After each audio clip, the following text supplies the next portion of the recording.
Hello everyone, and welcome to Real Kids Real Talk. My name's Luke Speakman. And I'm Lexi Janicek. And today we have a very special guest. But before that, Lexi, do you like sushi? Are you asking me that? Yes, I do. It's one of my favorite foods, actually. It is? Yes. Look at my socks, I got sushi socks. Wait, what did they say on the bottom? It says, we were talking about this earlier. If you can read this, bring me sushi! Yeah! Good tips. I mean, listen to it. What's your favorite type of sushi? I love some nigiri, like rice with just a little piece of fish on really? top. So good. What type of fish, though? Like shrimp or shrimp. Eel is really good. I actually Eel. love it's so good. I'm obsessed with sushi. It's one of my favorite foods for sure. Too. Yeah. Yeah, I've not heard many eel. I need to try that now. Yeah, Yeah. I tried it for the first time like a few weeks ago, and I'm obsessed. Okay, so I'm not too late to the party. Good. No. All right, not good. at All right, well, let's go ahead and welcome Charlie Townsend. I hope I pronounced that right. You may have recognized her. You may have recognized her voice in the widely popular TV series TOTS. TOTS. Yes. There we go. Let's welcome Charlie Townsend. Hi, Charlie. Hi. Okay, real quick, did I pronounce your name right? Yes. Perfect. Okay, I'm terrible with names and stuff, so that was Me definitely too. a very moment for me. Yeah, all right. Let's go ahead and just dive right into the questions. Yeah, let's do it. All right. So, how and when did you start into acting? I was around 4 years old, and Hannah Montana was like my favorite show. I was obsessed with her, and I was like, I want to do this. I want to I went to my parents and I was like, I'm gonna be a singer, actor, and a pop star. And I was like really, really consistent. Like I kept like doing it, and they were like, you know what? Let's try it. So they got me with an agent. With the first like few months of being with them, I booked my first commercial. So it just kind of kept Wow. rolling after that. It's real. So you said, wait, you were watching Hannah Montana. Hannah Montana. Is that who inspired you, and do you look up to her? Yes, I was obsessed with her, and I still am obsessed with her. I feel like that's mainly what started the idea in my head, is like the double life, like being able to do acting and like, I don't know why. It was just like so cool to me. Mm-hmm. Yeah. Are you excited about the new Hannah Montana reboot Yes. coming out? I am. Younger me is like screaming. Yes. I've actually never seen Hannah Montana, so I'm really, really excited. Okay. That's to crazy. Good. I haven't seen Hannah Montana. Hannah Montana? Hannah Montana. That's what I'm going to call it, Hannah Montana. No, that's what I'm calling it. And then it turns out to be this random other film. Yeah, You know. literally. Yeah. All right. So do you have any, well, you said you did singing and pop star. Do you have any other interests outside of acting? We also have those. Yeah, I And really those. love like music, art, and like skating. I'm a drummer, guitarist, bassist. I play a little bit of piano. Whoa. Talented to, like- person on this podcast, Whoa, man. okay, come on. I like to like draw and paint, and then I also roller skate Wait, you a like lot. to watch dry paint? No. Draw and paint. Oh! Sorry. Do you have a favorite hobby out of all of the hobbies that you do? Of all the hobbies, I think it's gotta be drums or guitar. I Ooh. think that's like number one. Drums are so cool. Yeah, earlier we were talking like it was really, yeah, so I have electric drums. So Oh, that's so cool. Yeah, but they're definitely passed down a couple times maybe. So they're definitely old, but they still work, and yeah. So you play. Wait a second, I need to refresh. You play drums, Bass, drums, piano, guitar. What type of guitar? I play acoustic and electric. Oh wow. Just Dang. I mean, you can start your own one woman band here. Like that's so cool. Like Jeez, like I'm trying to learn. By the time of recording this, I'm trying to learn guitar. Hopefully, by the time of release, I'm rock jamming out, literally. Yeah, and that's just impressive. Wow. Yeah. That's Thank wait, you. 1, 2, 3, 4, 5 or 6 instruments? Yeah. Dang! Awesome. I have 0 over here, but okay. I don't want to look like a stalker, but I was doing some research before we did the podcast and I found you on Instagram and I literally followed you because you had a viral video about how many hobbies you did. Yeah. So I saw that you're into reading and I am too. I was just wondering if you had any maybe favorite books or series of books that you liked. I mean, favorite books. I love a lot of different like genres, but manga is like my number one. Like I think like my favorite, like I love collecting like the book sets, like the full series of them. I think my biggest and like favorite one is probably My Hero Academia. Ooh, yeah. That one or Death Note. Those two are really good. Death Note's more of like a horror one, and then My Hero is like a superhero type series. Interesting. I've never read any manga, so I'll be interested to look out for those. Yeah, those are really good in my opinion. Yeah. Continuing on the hobbies, what is your favorite, out of all the instruments? Well, actually, we've already answered this. It's the drums. Already answered, but Dang, I saw your question Ugh. and it was already answered. That's wow. unfortunate. What is your favorite part about being a child actress? My favorite part is probably like being on set because I have made some of my closest friends on set, and I love like getting to like actually play the character and like be able to watch it later. Yeah. And I think just meeting new people, and like some of my closest friends I've met like through commercials and like on set and stuff like that. So I think that's like the best part. Yeah, I actually agree. On set, I've met so many people too, and we kind of keep up even though we're long distance. So Yeah. there's something really cool about the relationship you can form by being a child actor, because it's kind of niche to be a child actor, like depending on where you live especially, but it's just so cool. There's like a certain bond that comes from being an actor. I mean, Yeah. my best friend lives in California. Yeah. And we still we try to. Now, obviously, life gets in the way, but we try to call and chat every day. Oh, So, wow. That's yeah. awesome. Yeah. When we haven't talked for like a day, we've been like, bro, it's been more than a day since I've seen you. I'm dying inside. Ah! But yeah, it's just fun. Yeah. Like, are we even friends anymore? We haven't talked. I'm getting separation anxiety. Yeah. So, on the other hand, what's the biggest challenge you've come as being a child actor? Words. Jeez. I think the biggest challenge was just like dealing with rejection, like just getting used to it. Rejection is just Redirection. Hey! Hey, high five. You actually skipped my high five on one of these. Yeah, you missed me. We like to do little high fives when we agree, but I totally agree with that rejection. It's one of the hardest things to deal with because we can think it's on us and our acting. Yeah. But sorry. no, I'm so sorry. I cut you off. Go. You can go. I feel like people take it sometimes too personally, and like it could potentially be the reason why people no longer act. Like, some people, stop acting altogether because they got 1 or 2 rejections. And like, how many auditions have I done and I've gotten a straight up flat ignore? Yeah, no response either. No response either. But Getting ghosted. Yeah, getting ghosted. Yeah. I feel like, although, would you rather be emailed, hi, sorry, no? Or would you rather just be ghosted? Yeah. Which one? I mean, I'd rather get an email, but at the same time, I know that these productions are so busy, so it's like, I understand when they leave you on scene. Yeah. So I do want to ask, if you had to choose, do you have maybe a favorite project that you've been in? I know it's so hard to choose, like, especially probably for us, we have a hard time choosing. So I understand if you do too, but just curious.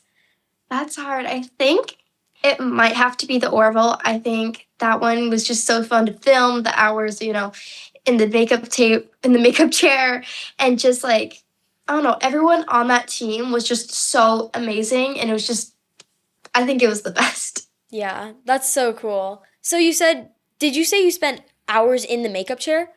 Yeah. I've never actually seen the Orville. What were you doing in the makeup chair? Like, what were they doing for you? Well, I'm half alien, half human. So I had a full alien prosthetic head. That It is was so like cool. hours, gluing it on, and then they had to airbrush like every detail. It was crazy. Oh my gosh. Wow. The longest I spent in the makeup chair was about 2 or 3 hours. and For for what? exorcists, and they put contacts in, made me scars all over, like, Wow. and I was Yeah. like, well, I was a possessed little demon child, Yeah. so Makes sense. the average day on set, or the average, Time and makeup. time and makeup, but, yeah. I had to get a black eye once in the makeup chair. That's really it for me. Well, I mean, makeup chair can be really fun, but yet again, you are sitting in a chair like this for 1 hour, 2 A hour, long time. 3 hour, Yeah. 4 hour, 5 hour. Okay, I'm done. Time for set. You Yeah. know? More so lunch. I would be looking forward to lunch. Yeah. Like whenever you can take a break. But you have been taking a break in the makeup chair. True. Yeah. All right, I feel like we're ignoring our special guest here. Yeah. We're so sorry. So what is the most challenging project that you filmed or voiced? I do think it'd have to be the Orville again. Yeah. Because it was like really fun, but it was also challenging because I was quite a bit younger when I was doing it. So I had to wake up like really early and then spend all the time in the makeup chair. And I had quite a few lines to remember. It was hard to like remember them all and like do it. And like it was hard to stay on. Yeah. For sure. Mhm. So Yeah. And we had to wake up really early. So like half the time I was like trying not to fall asleep in the makeup chair while I was doing my makeup. I mean, can I be honest though? It wouldn't be, I feel like you should be able to fall asleep in the makeup chair as long Yeah. as you stay in the same place. True. Not doing this and, everything, Yeah. all the makeup falls completely on you and you become this monsterish demon. And then the director likes it and you have to do it every single time. Okay, I'm getting carried away. I would definitely just be nervous about being embarrassed though if I were to fall asleep in the makeup chair. I would be like, Yeah. I'm so sorry, guys. So this is taking a whole turn, but I'm so curious. Do you have any actors that inspire you or Well- anyone in your life that inspires you?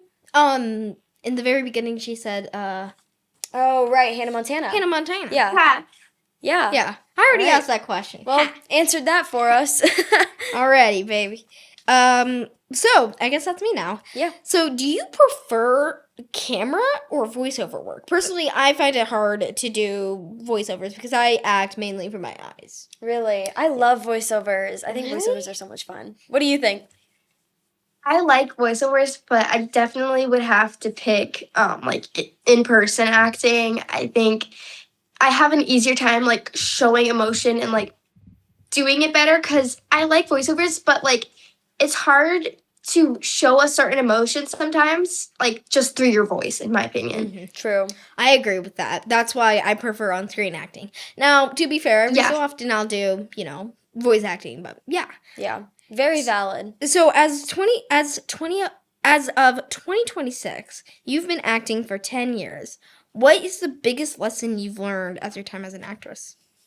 It does not feel like it's been that long. That's crazy. Yeah. I think the biggest thing, I know, it was like 10 years. Wow. Okay, I think the biggest lesson I've learned, again, I think it's just gotta be rejection. Because when I was first starting, anytime I was like turned down for a role or something like that, I would take it really personally. I'm like, what did I do wrong? Like, did I not say the line right? Did I not act it out right? Like, do they not like me? Like, am I never gonna get an up? And I would really overthink it. I think, like, I've just learned to like stop overthinking it because they could have just not wanted you because you're not the right height. You may have just, they want someone a little shorter, a little taller. They wanted someone just a little darker hair. Like, it's so, Yes. like, you just gotta learn to, like, not overthink it. And just, like, once you set that role in, just forget about it, Just, like, don't Yes. think about it until you hear something back. Well, like you said, like the height thing, like putting that into actual perspective, on weapons, I was up for the main role. I grew 2 inches during the strike, and I didn't get the role because I was too tall. Wow. So Yeah. but it did work out because then I did get to meet my best friend on that set. So Because you got Matthew. because I got Matthew instead Yeah. of Alex. Wow. Yeah. Well, it's funny how things happen because it also kind of goes to show like what's meant for you is gonna come to you no matter Oh yeah, what. definitely. Yeah. And I think that those two lessons go hand in hand, like rejection and just trusting in what's gonna come as what's meant for you. Yeah. Yeah. Rejection is only... Redirection. Come on. Hey! Let's go. There we go. Okay, funny enough, we've both done like voiceovers for preschoolers and young kids. So, what was your experience doing voiceover for kids shows? I think it was really cool. Like, I did it, and I really didn't like think it was like everyone. Like, I didn't like picture people seeing it. And then I was in public. Like this one time, I was at Disneyland, and there was this little girl, and she had like a Tots shirt and like a Mia plushie, and I was like, oh my gosh, like it Wait, was so crazy. You So I voiced came. Mia, right? Yeah, Mia was my main character. Yeah. Wow, that is so cool. Did you come up and like was like, hey, do you like Tots, or what did you do? Fan Yeah, art?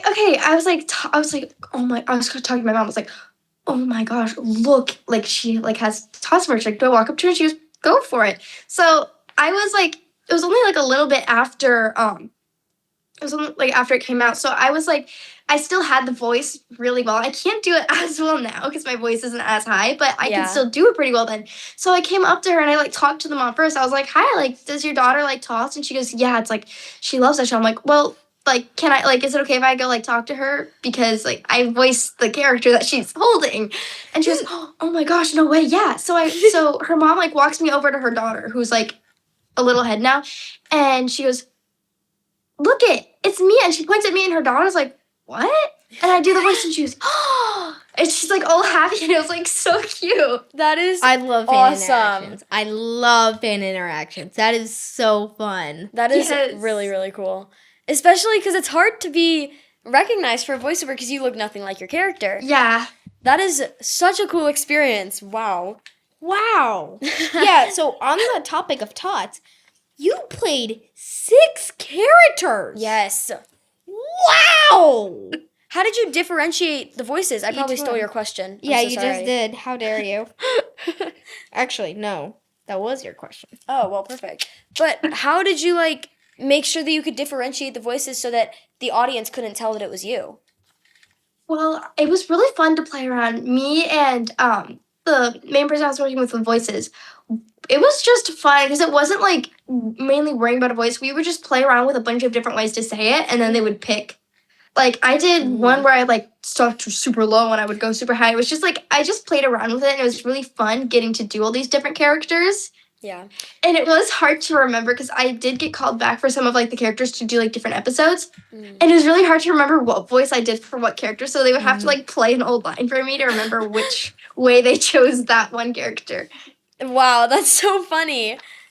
Yeah, I'm curious. What role of what is your character on the role of Tots?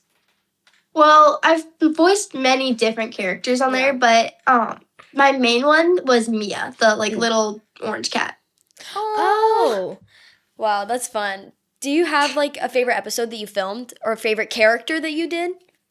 Well, I think my favorite character was Mia. She was like the most fun. And with the favorite, that's hard. Maybe I don't remember what the name was, but it was one where it was like everyone was like super tired and it was like mainly focused around naps. I don't know why, but like when I was recording that one, it was so cute. Yeah. I mean, hey, I relate to that one, low-key. Yeah, I want a nap. Good night, Yeah. guys. You can finish the podcast, all right? Taking a full 180-degree turn from preschool shows to horror movies. I saw that you worked with Ayla Ray Neal on Coral the Haunted Assignment, who actually is on this podcast coming soon. Or maybe it's already out. I don't know. Who knows? By the Well- time of recording it, we just recorded it. Yeah, we'll see. But how was it like to work with other children? And do you keep up with other kid actors that you work with? Yes, it was really fun working with her because she is one of my best friends. We hang out all the time. Like we were just at an escape room together for her birthday like last week. Oh, wow. That's so much fun. Yeah. It's fun meeting up with people unexpectedly that you've worked with. Yeah. Like, Even if it's Huh. long distance, like calling, because oh, yes. Even that, yeah. just keeping up with people who have the same experiences as you Yeah. is really important. I hope you're enjoying this conversation with Charlie. If you'd like to watch the rest of this conversation and all the other full conversations, go to AtlantaRealKids.com/podcast.